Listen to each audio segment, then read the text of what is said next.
Hello everyone. So today I am here with the MTP, MQP, whatever you may call it, right? Model test paper, model question paper, relevant for CMA Final Law June 24 examination. Now, many of you might have already attempted for this paper and have certain doubts. So your doubts will be dispelled through this session. It's going to be a quick discussion because I'm not going to take you to the intricate details which you already know, and for the ones who have not gone through this MTP, which is very, very, very important. Why is it important? Because I would say it has happened almost 90% of the time that straight away a question has been picked up from the MTP or MQP and has been put on the your question paper, right? So you should not leave this, you should not skip this. In fact, I suggest the students that at least past 2-3 attempts MQPs you must go through and thereafter appear for your examination, right? Now, there are many repeated questions, the questions which have been asked in examination, the questions which are straight away picked up from the study match. So maybe, and the questions which I have also given you. So maybe you will find a repetition of many questions. Even better, right? I can quickly wrap it up, right? You can quickly scroll to the next question. So let's start our discussion. A quick discussion on this particular MTP. We have section A, which is compulsory, which consists of 15 MCQs, which also includes the case-based MCQs. And each MCQ is of 2 marks. Now, the first question that comes to your mind, ma'am, it's written, choose the correct option. There's nowhere written that you have to write the justification. My genuine advice to students is, you start with section A and what you have to do is, you don't have a separate OMR sheet for this set of MCQ, right? You have to write it in your paper itself. So all you have to do is, supposedly we selected to be C, so that is what you have to write, right? That is what you have to write. It won't take much of your time. What you do is, you leave one line, and after leaving one line you write the second option. Once you have done or completed the entire paper of 100 marks, you will still have the time left, trust me, because your 30 marks are secured in minutes, right? Because they are actually asking you only to choose the correct option, which technically says that you are not supposed to write any justification. But what my suggestion would be is that first, while attempting the MCQs, at the first place you just write the option and leave one line. I mean, don't write it like this. Okay, once you are done with this, once you are done with the entire paper, then you come back. When you're reviewing the paper, you'll still have time, trust me. If you don't have time, no problem at all. But if you have time, I would suggest, write what you have to write. Majority of audit committee of members of a company shall be. So what you can simply write, audit committee is required in case of listed company and other prescribed companies with at least 3 directors and independent forming a majority. Simple. Or you can even cut this short in just one line. You can just write that audit committee comprises of minimum 3 directors with independent directors as majority. It will take hardly fraction of seconds and you're done. Not fraction of seconds, I would say it will fraction of a minute. It will take just seconds, few seconds to write it. You do that. Even better, right? For the ones you know, and if you're just keeping a guess, it's okay, leave it, right? So this is the approach that you're supposed to follow. Moving to the next question. Please, I would again sincerely urge that when you're attempting section A at the beginning, mat karo yaar, don't write the justification. Abhi chhod do, right? Complete the entire paper and thereafter come back to this. Okay? Sure. So let's begin with this. Majority of audit committee of members shall be, of course, we all know that, executive, non-executive, independent, what it shall be. Of course, it has to be independent director. So this is something that you already know. है ना? ये तो पता ही है. Okay.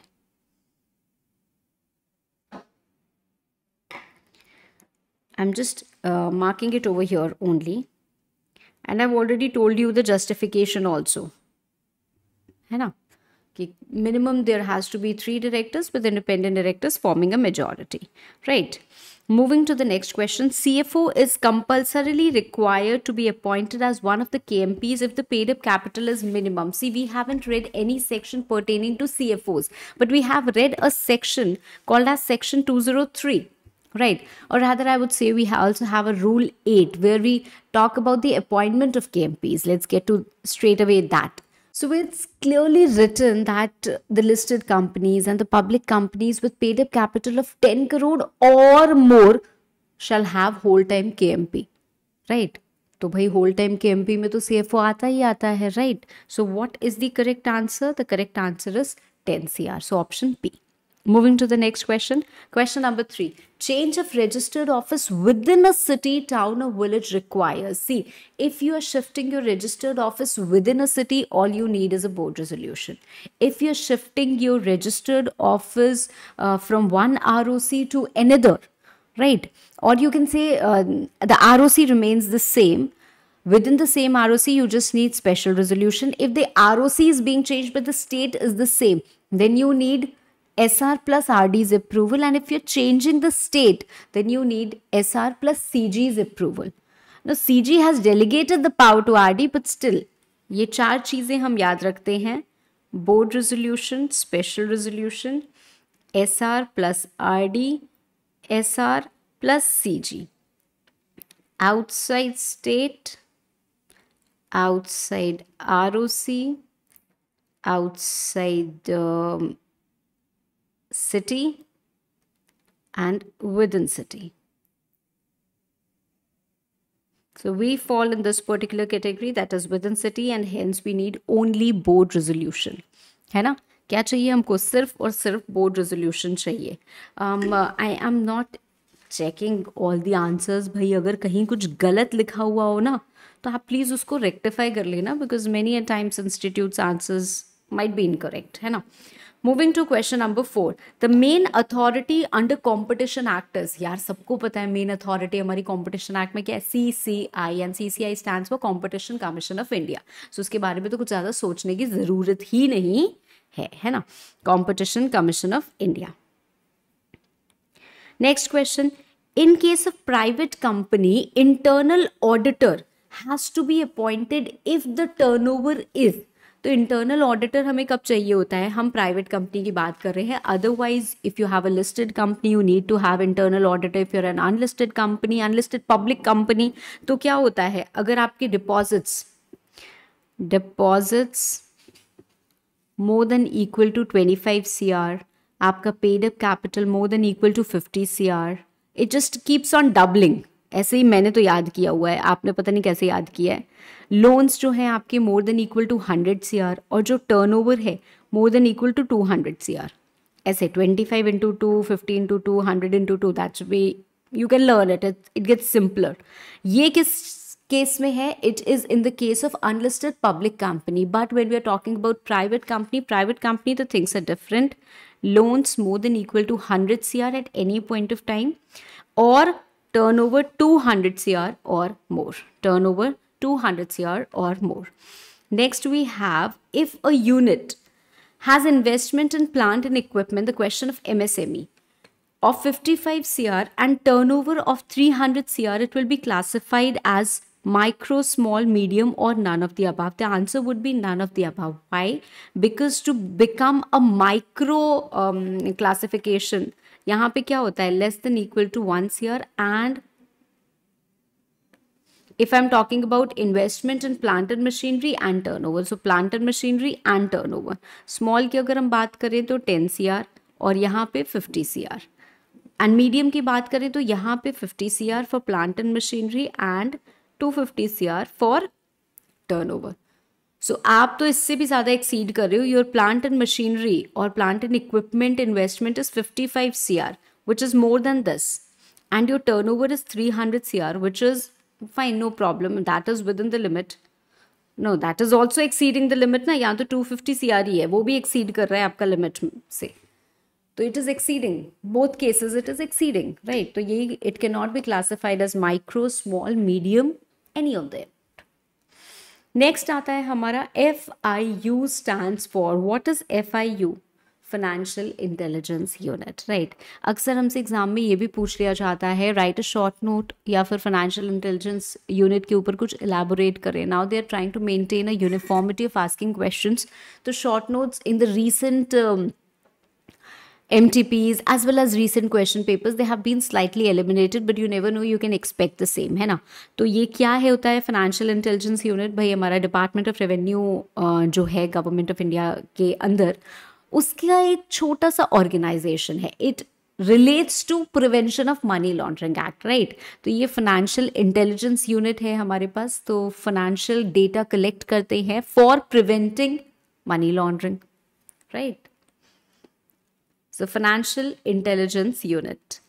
Then comes your, in case of triple bottom line approach, the 3 P's are, 3 P's कौन से होते हैं? See, what is triple bottom line approach? Earlier, businessmen used to think only about their profit. They only had one approach to business, that was economic approach. जहाँ profit बन रहा है, जैसे profit बन रहा है, बस हमें वही काम करना है। Slowly and gradually, corporate governance concept was incorporated and told, and corporate governance concept involves one another aspect, which is sustainability. भाई आज तो आप प्रॉफिट कमा कमा के काम कर लोगे, but what about the future generations? So you should not work or you should not run business by just keeping in mind one approach, that is profit. You should have a triple bottom line approach, that is you should also think about people, you should also think about planet. तो ecological system के बारे में भी सोचना चाहिए हमें, and you should also think about the manpower, right? So what are the 3 P's? Person, profit and planet. Actually I should not mark this as the correct one. सी यहाँ पे ना स्टूडेंट्स गेट स्लाइटली कन्फ्यूज्ड और लगता है कि अरे यार ma'am ये भी तो सही है, but the answer would actually be people, profit and planet, because that's how it has been given. Practically even person is fine, but ऐसा आप मार्क नहीं करोगे। Okay, moving to the next question. A foreign entity can not be implementing agency of CSR project in India, advisor, trainer, consultant. See, a foreign entity can be advisor, it can be trainer, it can be consultant. What is not possible is this. Implementing agency नहीं हो सकती, so ground level पे आके they cannot implement our CSR projects. Next is SLR stands for special liquidity ratio, statutory liquidity reserve, special liquidity reserve, none of the above. What happens is usually एक बार में जब students देखते हैं तो they get confuse, और उनको दिखता है स्टैट्यूटरी लिक्विडिटी है ना, so this is going to be the correct answer. Well, none of the above is the correct answer. Why? Because यहाँ पे statutory liquidity ratio is the full form, है ना। SLR क्या होता है भाई? the amount or minimum percentage of deposits which the banks have to keep in their liquid assets, है ना, कि कभी भी अगर आपको फंड्स की इमीडिएटली ज़रूरत हो जाए, I am a commercial bank, I have to maintain at least this much amount of my reserves in liquid form. Liquid form क्या होता है? May be cash, marketable securities and likewise, right. तो liquid assets में हमें रखना होता है, but that is statutory liquidity ratio, it is not reserve. Okay, so none of the above. Next comes automatic route in FDI. See, we have two types of routes, है ना। हमारे पास 2 तरीके के रूट्स होते हैं FDI में। अगर हम बात करें तो FDI under certain sectors you can go through automatic route, और certain sectors require government route, and basically the sectors also have a sectoral cap. तो अगर उससे ऊपर है तो फिर आपको अगेन परमिशन वगैरह की ज़रूरत है। ऑटोमेटिक रूट की अगर हम बात कर रहे हैं, so you don't need, supposedly you are some non resident, you don't need any permission from RBI or central government. You can straight away follow this automatic route and you can make investment in India. That is what FDI actually means. So prior permission of neither RBI nor central government is required. That is the answer to question number 11. Moving to the next part, this is a beautiful case study, although I have been asked a lot of questions by students, bhai ma'am ye kya hai, और क्या बनाया है, तो मैं आपको थोड़ा सा यहाँ पे क्लैरिफिकेशन और थोड़ी सी अंडरस्टैंडिंग डेवलप करते हैं हम लोग. What is the case study? CSR Limited is a public limited company with the following details. So we have Mr. Rajesh Kumar, who is the MD. Who is the MD? MD is Rajesh Kumar. Then we have Sunil Arora and Rajiv Verma as full-time directors. So we have WTDs.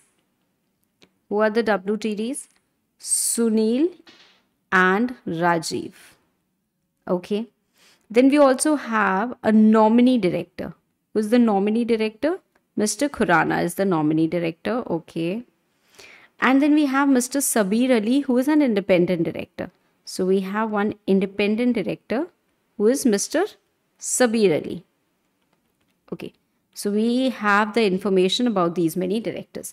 During the year 2023-24, an amount of 3.5 CR could not be spent out of the budget for CSR.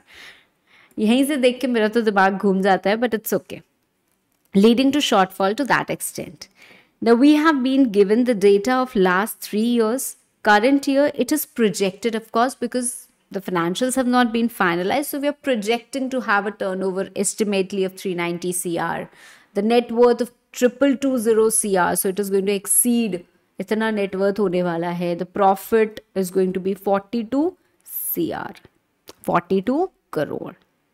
Based on the above case study, you are required to answer questions, numbers from this to this. Fine. Let's see. Company is CSR compliant because of. See, why does it have to comply with CSR? First thing, see, you need to have either of the conditions satisfied to be CSR compliant. कि मतलब आपके ऊपर CSR कब लगता है? If your net worth is more than equal to 500 CR. See, the net worth, we are going to check this only. जो last हमारे पास financials available हैं उसी के बेसिस पे हम चेक करेंगे. These projections are not going to help us to check the applicability of CSR, right. So here we are checking the net worth is not more than or equal to 500 CR. So because of this, CSR compliance is not applicable. Moving to the next part, turnover more than equal to 1000 CR. 1000 CR. See, the turnover is also not the condition on which CSR applicability will be attracted. The third category or the third condition comes profit more than equal to 5 CR. तो क्या आपका profit 5 crore या उससे ज्यादा है? The answer is yes. The answer is yes. So company is CSR compliant because of profit. Because of profit. I hope this does not create any problem, and the first question to case study is clear. Moving to the next question. The minimum budget, just let me see because there are, and this was question number 12, right? Question number 12. Okay. So the answer probably is given incorrect only in your solution or suggested whatever you say. But then you have to keep in mind that this is only the correct answer. ठीक है, तो भाई net worth और turnover की वजह से नहीं, but profit की वजह से आपको क्या करना पड़ेगा? CSR का कंप्लायंस करना पड़ेगा. ठीक है, okay. Now the minimum budget for CSR for the year 24-25 will be. Now I am absolutely surprised and I don't have any answer to this, क्योंकि 4 ऑप्शन दिए हुए हैं. 8.2 CR, 4.2 CR, 10.2 CR and 11 CR. मुझे एक बात बताओ, कोई company जो मान लेते हैं कि 42 करोड़ भी अगर कमा रही है, a company which is earning 42 CR, वो क्या 11 करोड़ खर्च कर देगी? मतलब almost 25% of its net profit will be spent towards CSR. That you are calling as minimum budget? No, my dear. What is going to be CSR minimum budget? 2% of average net profit of last 3 years. Of last 3 years. So what are the last 3 years? 34, 12 and 5. So if I add this up, 34 plus 12 plus 5 divided by 3, that comes out to be 17 crore. Is 17 crore का 2%? So 2% of 17 CR, that comes out to be 0.34, or you can say it to be 34 lakhs. So ideally, this is the minimum budget which should be spent for 2024-25. So this, all four options are incorrect. I cannot tell you which one to choose. नहीं बता सकती मैं, ठीक है. Ideally, if 34 lakhs is the minimum budget for CSR, you don't need a CSR committee. The CSR committee is required only if your CSR exceeds 50 lakhs, right? So you don't need CSR committee, and the board can very well fulfill or do this responsibility of spending 34 lakhs. CSR की applicability है, खर्च करना होगा, but CSR committee बना के खर्च करने की जरूरत नहीं है. You may voluntarily constitute CSR committee, but otherwise ये काम बोर्ड भी कर सकता है. You should keep this in mind. However, when we move to the next question and see that okay CSR committee shall constitute of what, then CSR committee has to have 3 or more directors, out of which at least one shall be independent director. तो independent director हमारे question में कौन है? Mister Sabir Ali. So he is compulsorily, तो ये दो option तो हम हटा ही देते हैं बिकॉज यहाँ पे आपने सबीर अली का नाम नहीं लिया है.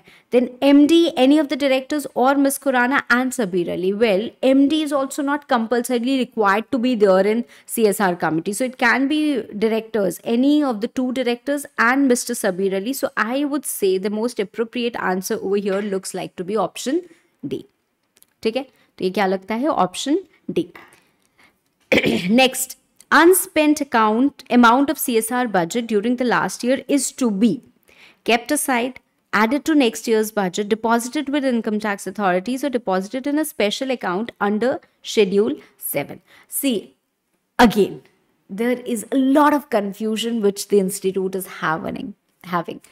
Unspent amount could relate to an ongoing project or normally. See, if it is not an ongoing project and you had to spend, first of all, this, I don't understand how this 3.5 crores can come.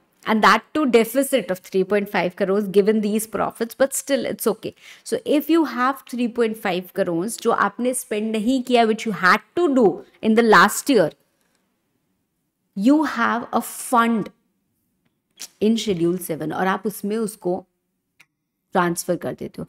If it relates to an ongoing project, then you open an unspent account and then you transfer it, and within 3 years you have to utilize it. ठीक है, तो थोड़ी सी यहाँ पे confusion है, but again of the given options this is going to be the correct answer. This is going to be the correct answer. But हाँ, इस question में I can not even tell you भाई कि किसको mark कर लो, सब एक से बढ़ के एक गलत है. ठीक है, now moving to the next part, section B.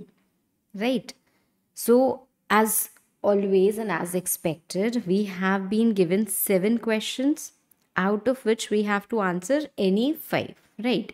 Every question has 14 marks. So 5 questions into 14, that comes out to be 70 marks. So you have to select any 5 questions that you have to answer. But you cannot select कि 2 का B करेंगे, 3 का A करेंगे. So part selection is not permissible. You have to do whatever question you select, you have to do it in entirety, and please do it at one place only. Please don't scatter the places कि हाँ कर रहे हैं फिर बाद में कर रहे हैं. No, you don't have to do that. Now what you should keep in mind is, please read all 7 questions and decide not just which 5 questions should I attempt, but which question should I attempt first. Trust me, it plays a very important role in your paper evaluation. So the first question has to be the best version. Whatever provision you know the best, or whatever thing you know that, okay, I'll be able to, because it is a 7-mark question. I'll come to such type of questions also where you don't have content for 7 marks. In this situation, what you should do, right? Because it is a 7-mark question and that is consistent, right? Every question is a 14 marks. It has been split, right? So you have to give at least some content to get 7 marks. You cannot say that, okay, I'm writing 1 paragraph and I should get 7 marks. That's the harsh reality.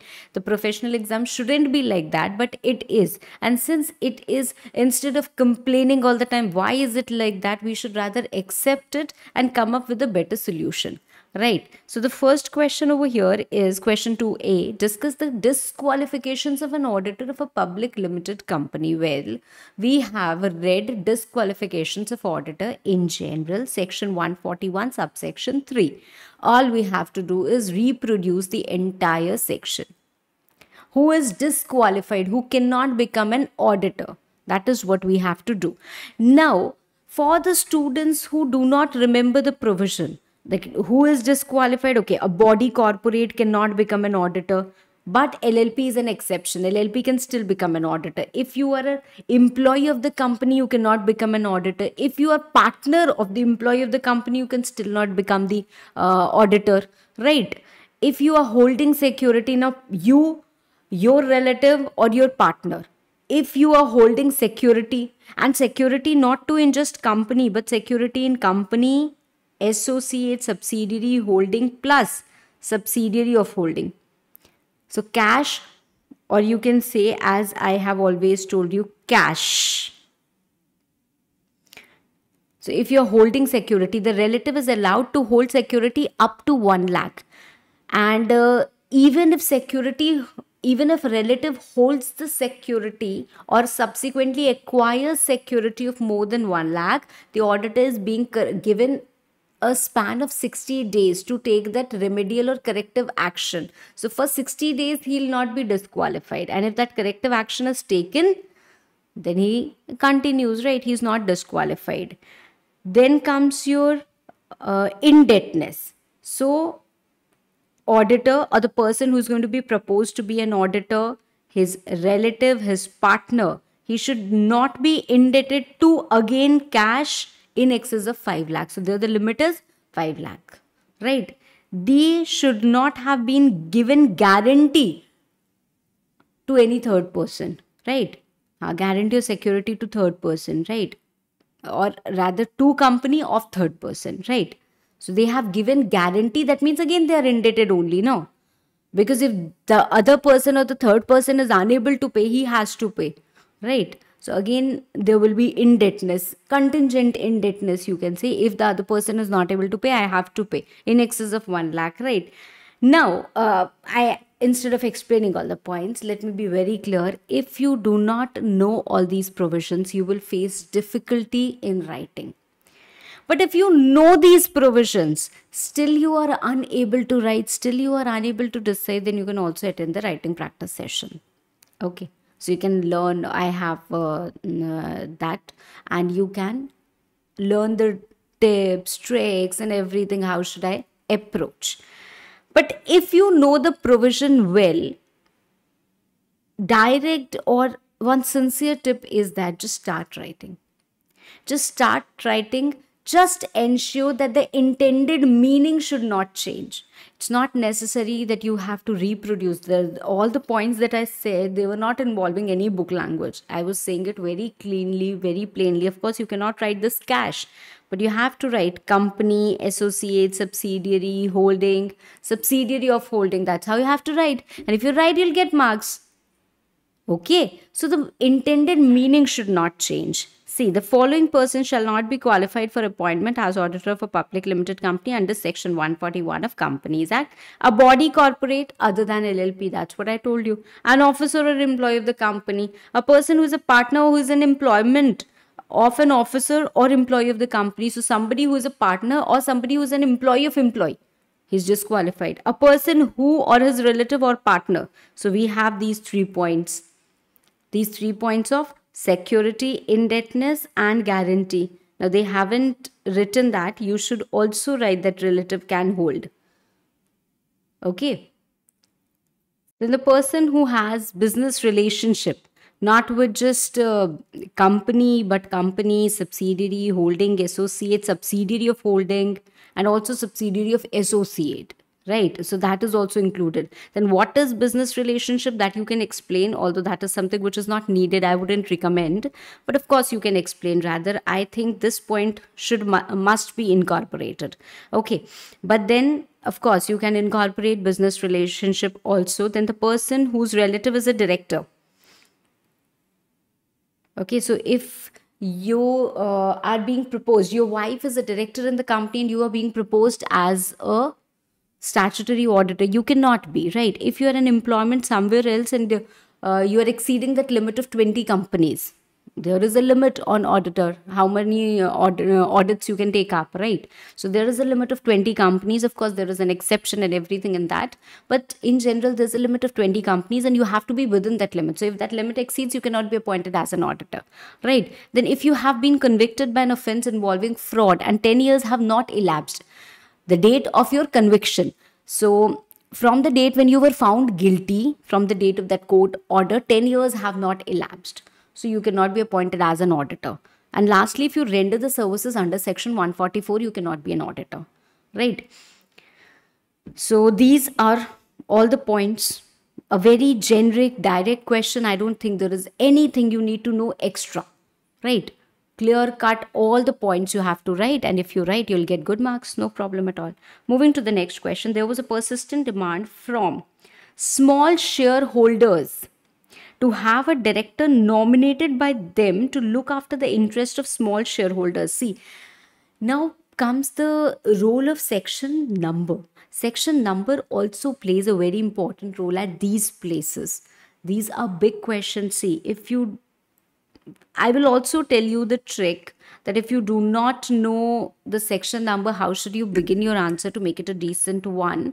However, section numbers actually play an important role, and if you know the section numbers, if you can produce the correct section numbers, it eventually adds up to your marks, because 7 marks, usually the students get generic marks like 3, 3.5. Even if they are writing the entire thing, still they can get generic marks. What fetches more marks, or what brings you close to like 5, 6 and getting good marks in every question, is these small details like you have the section number incorporated, like you have this divided into different clean paragraphs. See here, clearly I haven't even read it, but I'm able to identify, okay, they have told me the meaning of small shareholders. It can go over here, not a problem. This is not going to reduce your marks. Who is a small shareholder? What is considered as the small shareholder? It can go up, right? This is, even if it is not there, it's completely fine.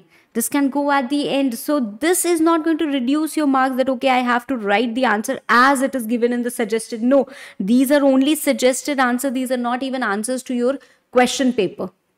Only suggested, and they are different. Okay. So what is the answer? We have section 151, wherein the listed company may suo motu or on an application. Application by whom? Application by lower of, I mean, any of the two. Not less than 1,000 shareholders or 1/10 of small shareholders, right? Whichever is lower, right? They can make an application to the company. So on this application or suo motu, what they can do is they can appoint a small shareholders director, right? When we are talking about small shareholders, this is must. We must incorporate and tell that who are small shareholders. ठीक है, तो वो जरूर बताना है. Section number लिखना ही लिखना है. And thereafter, what is going to happen? The notice along with all the details of small shareholders director, small shareholders with DIN, consent, declaration, everything, right? Everything has to be proposed. The small shareholders who are intending to propose a person as a candidate shall have leave a notice. So I told you there can be 2 ways. One, suo motu, and the second on receipt of notice by these type of people, right? By these small shareholders. तो ये लोग क्या करेंगे? Notice देंगे. किसको देंगे? Company को देंगे. ठीक है? उसमें क्या क्या detail रहेगा? Their own details, right? And they'll give it at least 14 days before the meeting. They'll sign it. They'll specify their name, address, their shares held, and whoever they are proposing. कि किसका name हम propose कर रहे हैं for the post of director, right? This is going to be accompanied by, as I told you, his DIN, his consent, and that he is not disqualified to become a director. So he should be qualified to become a director, and then only he can be appointed as SSD, right? Okay. Now this further. He is going to be appointed for 3 years. His tenure is going to be 3 year, and he's not going to be a rotational director. So he's not going to be liable to retire by rotation, right? He may be considered as independent director if he fulfills the criteria of independence as is given. Okay. Now, he can be SSD in maximum 2 companies at once, but they should not be competing business. They should not be of competing business. Okay. And there is no reappointment of SSD which is allowed. So, all these are the points which you should know. And if you know, you just have to reproduce them. So, no person shall hold the position of SSD in more than 2 companies at the same time. You can write it in your own language, just the way I said, right? He's not going to be eligible for reappointment, right? Okay. Shall not, right? So that's it. That's it. All the points that I have told you, those points only they have covered. Fine. Chal. Moving to the next question. Question number 3. Question number 3 again. We have 7 plus 7, 14 marks. Describe the procedure of inspection of minutes book of a meeting. Now here comes a problem. Minutes book के ऊपर तो हमारे पास we have two sections. We have section 118 and we have section 119, which prima facie we have read at the inter level. But of course जब हम chairman वगैरह का provision पढ़ते हैं, we recall these provisions and they have been reproduced and we have read them here as well. However, सिर्फ अगर inspection की बात करें, because what they are asking is procedure of inspection of minutes book, that is a content which we have in very small, मतलब बहुत छोटा portion है procedure of inspection. So if we only write procedure of inspection we will not be deserving 7 marks. So instead what we should do, we should rather write the provisions of section 118 and section 119 both. ठीक है, तो हम minutes book के ऊपर भी बातें लिखेंगे. We will write about minutes of meeting and thereafter we will also write about can it be inspected, yes, how, when, where, etcetera, right? All the details that we know. So first of all, we'll write in general the details about minutes.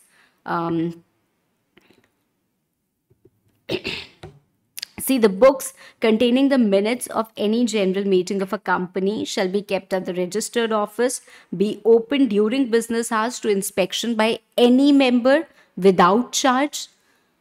There are reasonable restrictions which may be imposed, right? And however, at least 2 hours in each business day is going to be allowed. And if any member wants a copy of the minutes, then he will be given it within 7 days of request. Okay.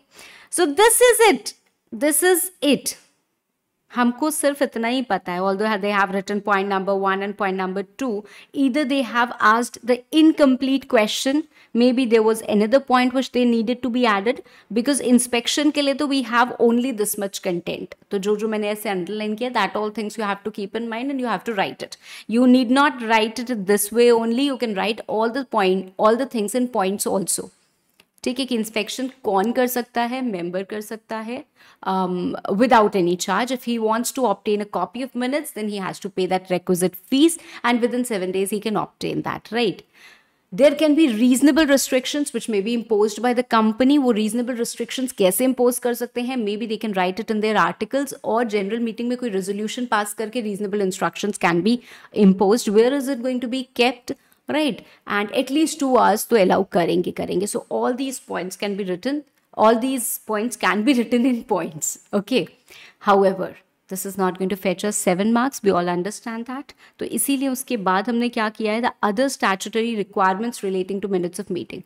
Minutes of meeting क्या होता है? Minutes of meeting में क्या we include, right?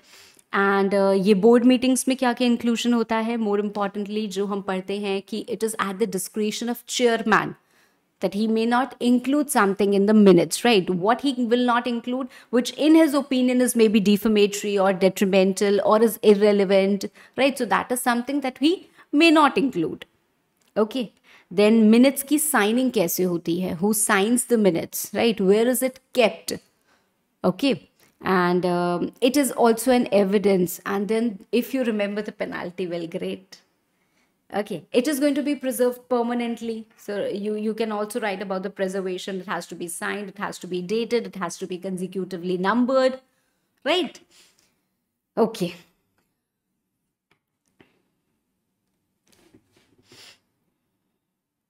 See, if we are talking about the minutes of general meeting, it is prepared and signed within 30 days of conclusion of the meeting, right? And open for inspection during business hours without any charge. That is something that I've already told you. So you need to incorporate this also. Moving to the next question, clear cut. सारे direct questions आ रहे हैं. Merger and amalgamation of companies as per section 232 of the companies act. See just because आपको MQP में दिख रहे हैं that there are all direct questions which we are looking at, इसका मतलब ये नहीं है कि केस बेस्ड क्वेश्चंस आपको नहीं आएंगे. लास्ट अटेम्प्ट में भी थोड़े स्टूडेंट्स को यही कन्फ्यूजन हो गया था, but no, you have to be prepared to attempt both type of questions. Okay, यहाँ पे it's a direct question. All you know about section 232 वो पूरा का पूरा आपको कोशिश करनी चाहिए कि यहाँ पे क्या करें, लिख दें. Okay, so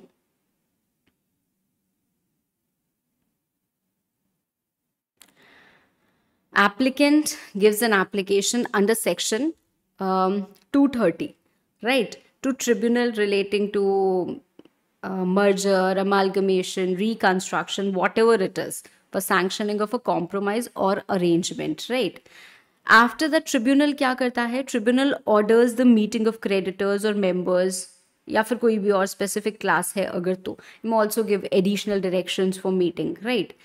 फिर you circulate the additional documents, the draft scheme, its confirmation, valuation report, financial statement, report of directors, and if everything is complied with and you also obtain the certificate of auditor, then the tribunal may sanction your scheme. Prima facie, this is what is happening, right? And after the scheme is being sanctioned, you send the order is sent to the company, and within 30 days you file it with registrar, right? And the company also has to file certified statement of compliance every year. That is an additional thing. Now, we have some details also कि भाई order में क्या क्या हो सकता है, right? तो देखो, these are the orders. The transfer to transferee company, भाई वो order दे सकते हैं that you have to transfer this undertaking to the transferee company, right? Allotment of shares, continuation of legal proceedings कि पहले इस company के against ये proceedings चल रही थी, now they're going to be transferred to the new company. Maybe they can give the order of dissolution without winding up कि इसके assets sell करके you don't need to pay off the liabilities, you just transfer it, right? This is going to be dissolved, इसकी existence अब नहीं रहेगी, but winding up is not needed of the transferor company because all the assets, all the liabilities have been transferred to the new company, right? Thereafter, provision for dissenting shares holders, right? Whatever it is, set off of fees, there could be other matters, transfer of employees, right? So all these extra orders or provisions may be made by the tribunal. So this is also what you're going to write. बस अगर provision पता है, you'll be able to write all of this. कोई दिक्कत नहीं होगी. Okay? चलो. Now finally we have a case study. चलो. Fairtech Limited is a public company formed 15 days before. अभी क्या हुआ है? सिर्फ 15 दिन पहले we have formed a company. To manufacture computer parts, having a small factory at Durgapur, West Bengal, and registered office at Kolkata. There are 4 directors, 2 from promoter and balance 2 as professionals, one being full-time and the other as non-functional. भाई एक full-time है and the other is non-functional. Okay. One of the promoter director is named as MD, advise the company by interpreting the following provisions of company law and help them by clarifying the following. First, is it necessary to call a board meeting? See, to understand this, we need to remember the provisions of board meeting. कि भाई board meeting के क्या provisions होते हैं? Are we supposed to call the board meeting every now and then? या board meeting के बिना काम चल जाता है? What is the provision? So we have a section in general and which tells us कि भाई एक जो board meeting होती है, we should have 4 board meetings in an year, right? ये सबको पता है. Section 173, in section 173, the first thing that you read is that there has to be 4 board meetings throughout the year, right? At least 4 minimum of 4 meetings of board of directors should be held in a year. Moreover, the gap should not exceed, or the gap should not be more than of 120 days between two consecutive meetings of the board. That is to ensure that you're not just meeting for the sake of compliance of law, but you're actually meeting and actually the decisions are being taken place, right? The first meeting of the board has to be held or shall take place within 30 days of incorporation, right? Within 30 days of incorporation. So since the company has been incorporated 15 days before, it is essential that you call a board meeting within 30 days. That means now only 15 days are left. So in the next 15 days, you must have a board meeting, right? So is it necessary to call board meeting? The answer would be yes. What will you write? You will write about section 173. What you will write? That at least 4 meetings in an year, right? And first meeting within 30 days of incorporation. Within 30 days of incorporation. You'll write both these things. Okay. The next question asked, if so, within what time? So now within what time? Because we have just 15 days. So now you'll write, since the company is already formed 15 days before, we just have 15 days left to conduct the first board meeting. Hence, it has to be held within 15 days. So that is what you are going to write. Then comes your suggest at least 2 important agenda for the meeting. Of course, when they're meeting, they'll discuss a lot of things. So when you meet, basically, what can you discuss? What can you discuss? We have read about section 144, where at the first board meeting the directors have to disclose their interests. So we have 4 directors and their promoter group or balance of professionals and etc. So they must disclose their interest. So this is one thing that we can take up, right? Because we have not been given any other extra information कि company ये करना चाहती है, company वो करना चाहती है. We know that the first auditors of a company are being appointed by the board, right? Unless it is a government company. हम उसकी नहीं बात कर रहे हैं, हम non-government company की बात कर रहे हैं. So we also need to appoint the first auditors, right? So that can also be taken up. ये भी एक important agenda हो सकता है, important matter हो सकता है, right? Okay, so these 2 you can state. Then 3 directors want the meeting to be held in Delhi. Examine the legal provision. भाई meeting आप कहाँ कर सकते हो? Where can you hold a board meeting? Board meeting can be held anywhere in India. Can it be held anywhere in India? Well, when we talk about general meetings, we have a lot of provisions that okay, general meeting hai, shareholders ki hai. So it has to be held at the registered office or within the same city. You have a lot of things which are being given, of course. But when we are talking about board meeting, यहाँ पे तो आप दिल्ली में करना चाहते हो. If you want to conduct a board meeting in London, that is also possible because there is no specific restriction कि ये इंडिया में ही होनी चाहिए. So it can be held anywhere at the registered office, in the same city, outside the city, in India, outside India. There is no problem at all. Right? All you have to do is comply with everything. Comply with what? Comply with the provisions of notice, comply with the provisions of quorum. So you have section 173, you have section 174. You must give notice, right? At least 7 days notice in writing has to be given to every director. It could be by hand delivery, by post, or by electronic means. So those compliances have to be done, right? So you will write this. जो आप short में करके लिख सकते हो, you write that. Is it necessary to appoint a CFO? This is something that we have already discussed before कि अगर आपका paid up capital 10 crores या more होता है, you need to appoint whole time KMP, right? Then it is there. So वो details have not been given. So we will just write the provision. We cannot write anything more. Is written notice necessary? Yes. Write the provisions of section 173. Write about section 173 that yes, you have to give a written notice only. At least 7 days notice in writing has to be given. An oral notice is not going to suffice, right? If so, how many days? So the entire provision of section 173 you'll write. Okay. Now, the good part about these type of questions is there are 7 questions which have been asked, 1 mark each. तो 7 question है, 7 number है. That means you don't need to add a lot of details, you don't need to elaborate every point की अरे यार उन्होंने already आपसे अलग अलग करके पूछ लिया है. So such type of questions keep them short, but try to incorporate the surrounding provision. जैसे मैंने यहाँ पे कहा ना आपको, ट्राई टू इनकॉर्पोरेट कि हाँ ऐसे होता है. जैसे मैंने आपको यहाँ पे कहा, is written notice necessary, then write this about section 173. Don't just write yes it is necessary.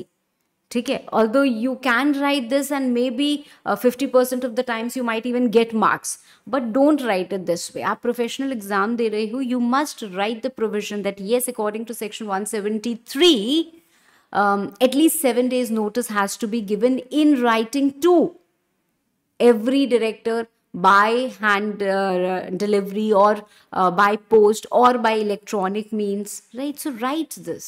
इतना सा लिखने में क्या जाएगा आपका? Okay. If so, how many days is the next question? If you have seen this, तो obviously 7 days वाली बात you write it in the next. Otherwise आप बाकी इसमें लिख दो. ठीक है. Moving to the next question, question 4B. United Social Services Limited is a company formed by 10 professionals with 1 lakh paid capital by each promoter. The company intends to give various services to NGOs and social sector organizations with marginal profit. मतलब their intent is not to make heavy profits, marginal profit रख के they are going to cater to the social sector needs, right? Though the registered office is in Delhi, the company wants to work pan-India. Great. Interpret the following perception of the company in line with the provisions of law. The company claims that it's a non-profit company. Can it? Okay, I opened a company and I started to do some social service. Now I'm claiming that I am a Section 8 company. Can I become a Section 8 company? Can I become a non-profit company? Absolutely not. See, who will be called as a non-profit company or Section 8 company? The one who is registered as a Section 8 company. And to get yourself registered as a Section 8 company, you need to obtain license. You cannot earn this even marginal profit. You are prohibited, or I would say, of course, you can have surplus, but you cannot distribute it as dividend, right? So you are not a profit-making company. You'll never say it to be profit, and your intent should not be profit-making, right? तो आपको surplus हो सकता है, but if you want to do the social service, then obtain a license from the government and register yourself as a Section 8 company. Only then you can claim yourself as a Section 8 company. If not, can it be converted as NPO? Yes, we have a beautiful provision of conversion of Section 8 company. Right, so any other company can convert itself into Section 8 company by complying with the conditions which have been specified in Section 8, and you can apply for license. Once the license is granted to you, you can have to change the name, and of course, you're good to go. Right, so the process of conversion has to be written here in detail. It has to take the following steps for conversion. Alter your memorandum, make an application along with MOA and AOA. Right, along with your financial statements. You have to submit your statement of assets and liabilities, make a published notice. Registrar may require these additional details. Then thereafter, they'll issue you a license. Because earlier what happened is कि license अलग से लेना है, यहाँ पे अलग से काम करना है. But now the process is simple. Once it is converted, okay, we have another question. Once converted, would the promoters get dividend out of profit? Well, no, not at all. See, just a second, I'll show you. Okay, so this is the detailed process of conversion of Section 8 companies. Okay, that you have to, first of all, hold general meeting, then you have to pass a special resolution, then you have to make an application, right, attach all the proof, etc., publish notice in newspaper.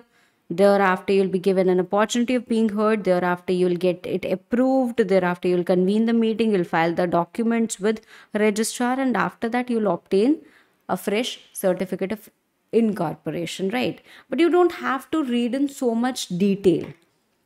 Okay. So, कहाँ गया? Yes. What you have to remember, or what you have to keep in mind, is that if you want to obtain, if you're an existing company and you want to convert yourself into a section 8 company, then you need to obtain license, है ना. तो licence obtain करने के लिए you have to make an application. Application में in general you can write that INC12 है, MOA है हमारा, और डिक्लेरेशन जा रहा है हमारे, फाइनेंशियल स्टेटमेंट्स जा रही है हमारे, ऑडिट रिपोर्ट्स जा रही है. All these are going to be the statement of assets and liabilities, right? All these are going to be attached and all these are going to be made an application to. ठीक है, एक public notice भी जाता है if you remember it. Ma'am, how will we remember it? Well, you have read this in CMA Inter. तो CMA Inter में आपने ये पूरा डिटेल में पढ़ा है. ठीक है, if you remember you can incorporate more. If you don't remember, देखो यहाँ पे भी बहुत ज़्यादा डिटेल में नहीं लिखा हुआ है, शॉर्ट में ही लिखा हुआ है. So if you remember this short, although कुछ चीज़ें आउटडेटेड भी लिखी है, बट इट्स ओके. ठीक है, तो ये शॉर्ट में आप लिख के आओगे, so you will get marks. ठीक है, but after that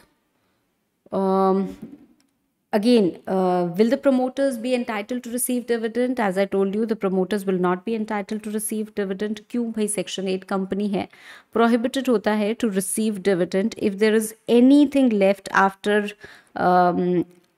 this company has been converted. Well, they can pass additional orders. See, orders after revocation if necessary in public interest. That happens in general. कि आपकी एक existing company थी and you have converted that company into a section 8 company. So section 8 company is prohibited from for giving dividend, right. So before, मतलब पहले तक तो आप क्या कर सकते थे, you could have taken dividend if you want to. तो आपको जो भी लेना था you should have taken, but now since it is converted into a section 8 company you can not receive dividend. And even if you go ahead further and close down this company, then also you have more provisions कि जब आपका licence हटता है then also additional provisions can be pass. So जो भी आपको पैसे लेने थे, if you wanted to receive dividend you should have taken dividend beforehand only. Post conversion you not be allowed to take dividend. Okay, ठीक है. चलो, question number 5A. Question number 5A. Discuss the provisions of Companies Act on the right of members to get audited financial statements. We have section 136 जिसमें हम इसकी बात करते हैं, right to obtain audited financial statements. So again, what is financial statement? If you can write it, great. If you cannot write it, no problem. क्या members के पास अधिकार होता है to receive financial statements? The answer is yes, of course they have the right to receive financial statements and they will actually get it. So copy of financial statement plus consolidated financial statements plus audit report plus all the annexures. ये क्या होंगे? Every company has to send this. Send to whom? To your members, to your debenture trustee. Every person who is entitled to receive the notice of general meeting, उनको आप क्या करते हो? ये documents भेजते हो. Documents हम कैसे भेजते हैं? At least 21 days before the annual general meeting, so that they can go through the entire set of documents, and when they attend the meeting they're actually in a position to vote in favor or against whatever they want to adopt or not, or they if have any queries they can ask, right? So in general the time limit is at least 21 days before AGM. However, if you obtain the consent of 95% of members or members holding 95% of capital, then you can send it at a lesser period than 21 days, right? Listed company होती है तो you also have to see every member, trustee, persons entitled, ये सब जाएगा 21 days के लिए जाएगा. If there is a listed company, then also you are going to place it on the website of the company. ठीक है. And along with the statement, the salient features of documents in AOC 3 shall also be there. In fact, if there is a foreign subsidiary, तो आपको उसके भी financial statements add करने होते. So financial statements of subsidiary has to be added and they have to be audited. If there is a if there is a foreign subsidiary और वहाँ के laws के हिसाब से audit is not mandatory, then what you'll do is you'll add unaudited financial statements only. Right? For listed companies, there are more provisions made that you need not send it. It is going to be sufficient compliances if the financial statements are available at least 21 days before general meeting at the registered office for inspection, and you sent this statement AOC 3 or 3A, which has the salient features of those documents. So you need not, because usually in case of listed companies, we have an entire huge set which cannot be sent, right? It is very huge. So what instead we say, we send the salient features. तो हम वही भेज देते हैं. Okay. Unless the members actually ask for full. Okay. Then in case of all listed companies and public companies which have a net worth of more than 1 crore and turnover of more than 10 crores, तो उनके लिए क्या है, the manner of circulation has also been specified, that if your shares are in electronic mode, which of course will be because dematerialization has been made mandatory, तो आपके होंगे ही होंगे, तो in that case you are going to send it electronically. ठीक है, electronically कैसे करेंगे, the email IDs which have been registered with depository, हम उसी ईमेल आईडी पे we will send it, right. However if the shares are not in demat, then for the ones who have consented कि हाँ हमको electronically भेज दो, उनको हम इलेक्ट्रॉनिकली भेजेंगे, otherwise will dispatch physical copies. However that is not the case which is relevant और applicable any more. ठीक है, website I have already told you. Okay, ठीक है, चलो next question. Again, a beautiful case study. Gainwell Finance Limited GFL is registered as NBFC for the last 10 years. So what is it? NBFC. The company extended a loan of 10 crores to Hindustan Wires Limited, HWL as normal course of business. तो यहाँ पे क्या हो रहा है, एक NBFC है, NBFC has given loan to HWL. NBFC has given loan to HWL. The loan was a long term for equipment financing and equipment were actually purchased.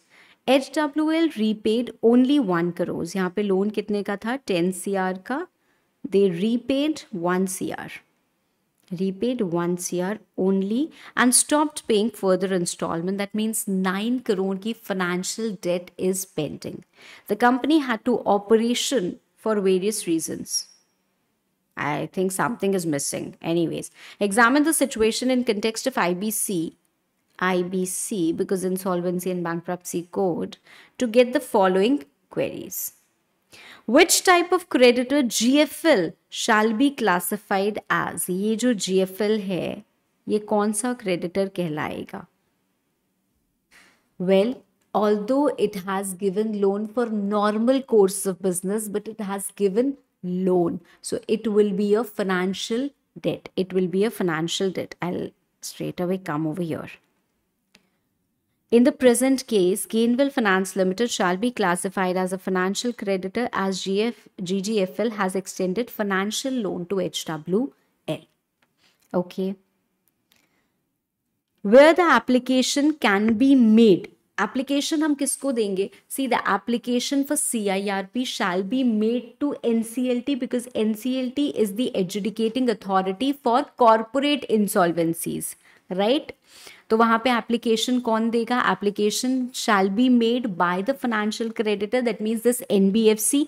C, NBFC ने डिफॉल्ट नहीं किया है that it is not going to be applicable on NBFC and all that, आप वो angle लगाओगे. No, NBFC has lent loan right to HWL and NBFC can recover the same by making an application as a financial creditor.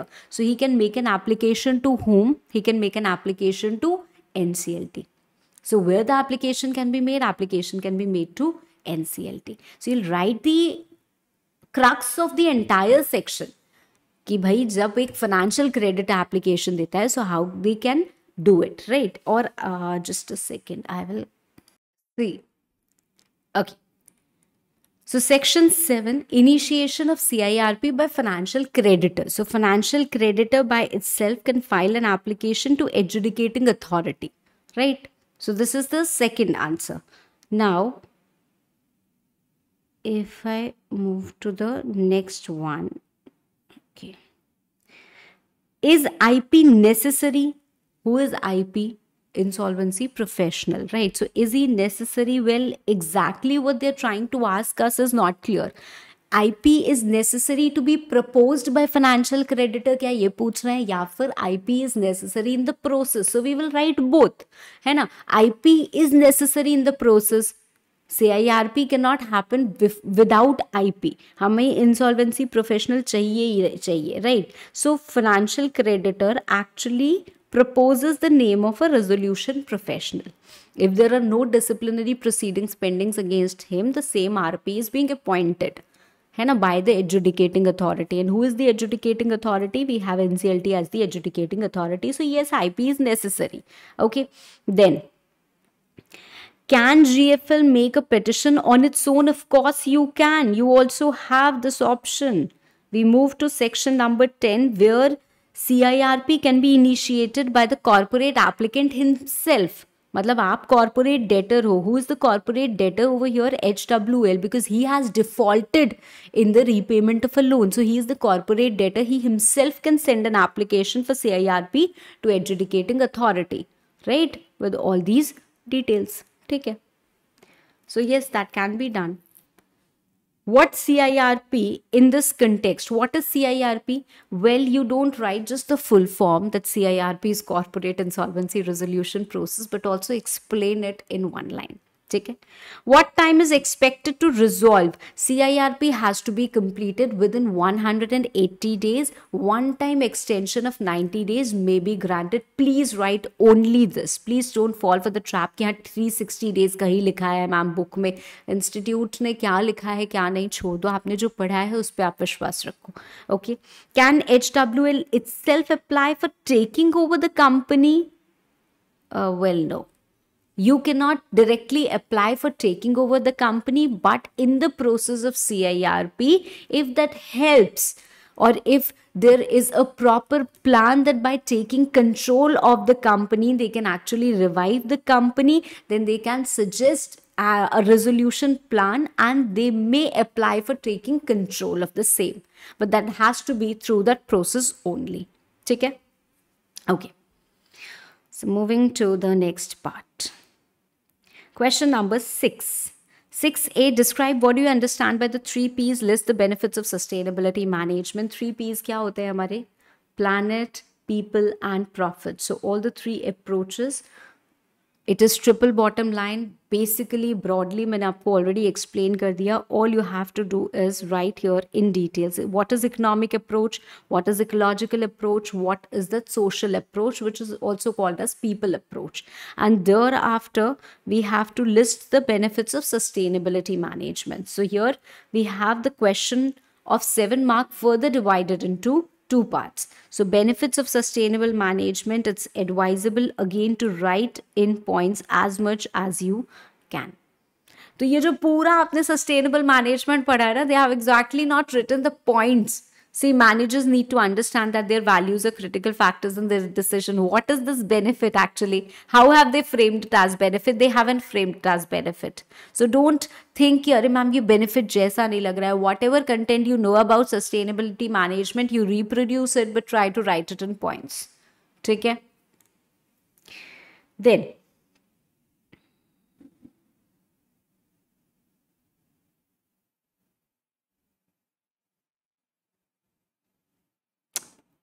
where have they written this? Okay, I think they have skipped writing this. Yes, they have skipped writing the second part. Summarize the work process of business intelligence and list the benefits of business intelligence. Again, it is a very direct question. I will actually take you through. See now.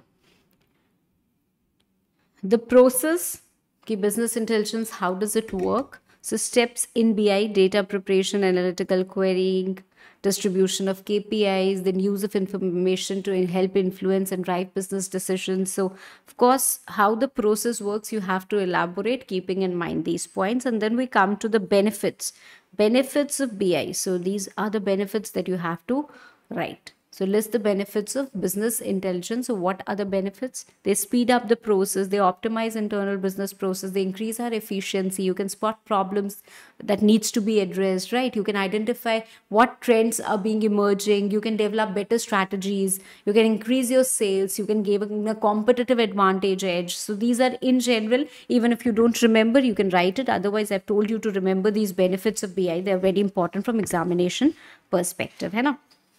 Okay. Moving to the next question, question number 7, A part.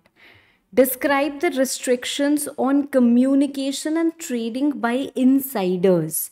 So again, let me take you through. देखो, insider trading क्या होती है? You're actually trading securities in breach of trust. Why? Because you have some information which the general public doesn't have. आपके पास कुछ insider information थी, and based on that information you are entering into a trading and of course making huge profits, right? So that is something which is prohibited. Insider trading is something which is prohibited. Now as far as communication and all that is concerned, because always there will be some insiders, there will be connected persons, right? तो उनके ऊपर restrictions लगाए हुआ है that as an insider you're not supposed to communicate UPSI. That means you're not supposed to give it to anyone, right? Unpublished price sensitive information. That means if the information is out, it can lead to price up and down, right? Now, due notice shall be given to insiders to maintain confidentiality by the company organization to ensure a structured digital database. In fact, they should have heavy internal controls to maintain its security, right? Insider is not supposed to trade, so we have a restriction on insiders. They are not supposed to trade, and owners to prove that it is not in possession of such info shall be on the connected person. So if the connected persons is put at allegation, then owners to prove that no, I haven't done this is on the connected persons, but otherwise it is on the board, right? It is on SEBI.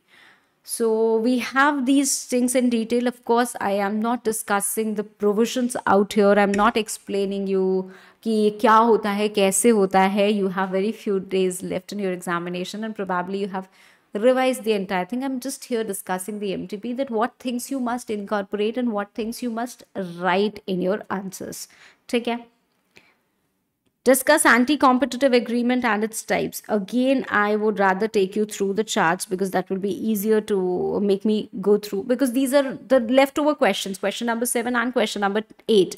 They're all direct questions and easily you have to elaborate and write. So you can write it very well in your own manner, right? So we have agreements which have appreciable adverse effect on competition. Those agreements are called as anti-competitive and they're going to be void, right? Some are presumed to be anti-competitive, like bid rigging, like the ones which determines price, limits, control, or allocates the area, right?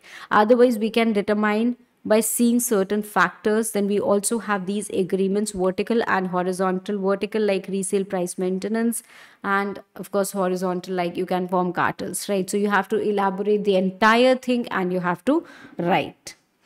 Moving to the last question, question number 8. Discuss the procedure of investigation under PMLA. तो PMLA में investigation कैसे होता है? Again मैं charts में लेके चलती हूँ आपको. Adjudicating authority को लगता है that you have an offense or you might be in possession of proceeds of crime. So after they have received complaint or attachment or seizure, whatever has happened, what they can do is they can consider the reply, they can hear out the parties and they can record their finding, and thereafter they can confirm attachment or seizure or freeze, whatever it is. Then there will be a trial by special court, and at the end either the property will be released or the property will be confiscated. It doesn't start actually from here, we have it before also. So inquiry hui, finding hui, the copy is forwarded, and thereafter you have investigation. तो भाई पूरी चीज आपको लिखनी पड़ेगी. And lastly, we have discussed the procedure of registration of ARC. ARC, that is Asset Reconstruction Company. You make an application in the prescribed form and manner to RBI, who is going to inspect it. If you comply with certain conditions, these are the conditions that you have to comply with, and these are the conditions that you must write in your answer also. If you comply with the conditions, they grant you the certificate, which may be eventually cancelled also. But if you do not comply with the conditions, they'll give you an opportunity of being heard and they'll reject your application, right? So ARC, these are the conditions that you need to comply with, and then this is the process that you need to follow for your registration, right? So last 4 questions I've taken up in a very light manner and I've quickly wrapped it up because I believe they're direct questions and you will be very well able to write it. Okay. Okay, so RBI may also impose conditions or restrictions. The requirement is this. They have written a lot of things. I told you कि investigation में सिर्फ इतना part नहीं रहेगा. So they probably have written everything that they know about investigation and a lot more. So I would advise please go through once. इस question का answer ज़रूर देख लेना एक बार suggested and try to incorporate some points in your answer as well. Okay, anti-competitive agreements is fine. You know all the types of agreements and you will be able to write it. And then insider trading, I've already told you the points, right? Okay, friends, that's it. अच्छे से पढ़ाई करो. Okay, thank you.